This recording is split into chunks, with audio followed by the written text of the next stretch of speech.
Everyone, welcome back to my channel. সেই দিনকে আমরা চলে গেছিলাম কলেজে। পুজোর আগে সেশনাল এক্সাম শেষ হওয়ার পরে ভেবে নিয়েছিলাম পুজোর আগে কোনো রকম আর কলেজ যাবো। তবে যদি কলেজে রেগুলার ক্লাস থাকে তাহলে ক্লাস না করে যাবোটা কোথায় বলো তো?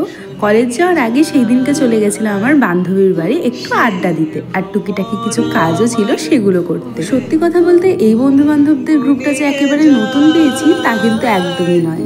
কিছু কিছু বন্ধু বান্ধবের সাথে ক্লাস 8 বা 9-এ পরিচয়, আর কিছু কিছু জনের সাথে ক্লাস 11-এ। তবে কলেজে ওঠার পরও তেমন একটা কানেকশন ছিল না। ওই বন্ধুদের সাথে যেমন হয় কলেজ লাইফে, হাই হ্যালো পর্যন্ত সীমিত ছিল।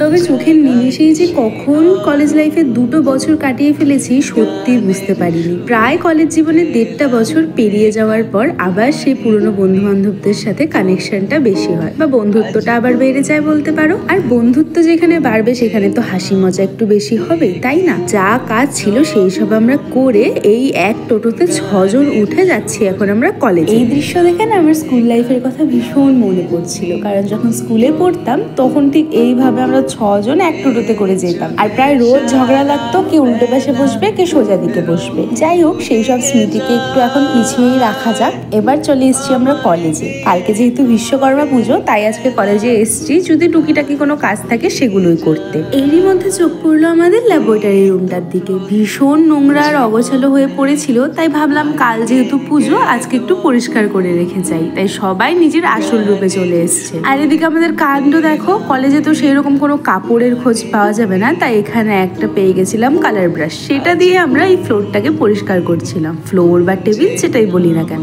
সবাই মিলে ল্যাবরেটরি রুমটাকে ধুয়ে মেজে চকচকা করে এবার যাচ্ছি বাড়িতে। আজকের জন্য টাটা।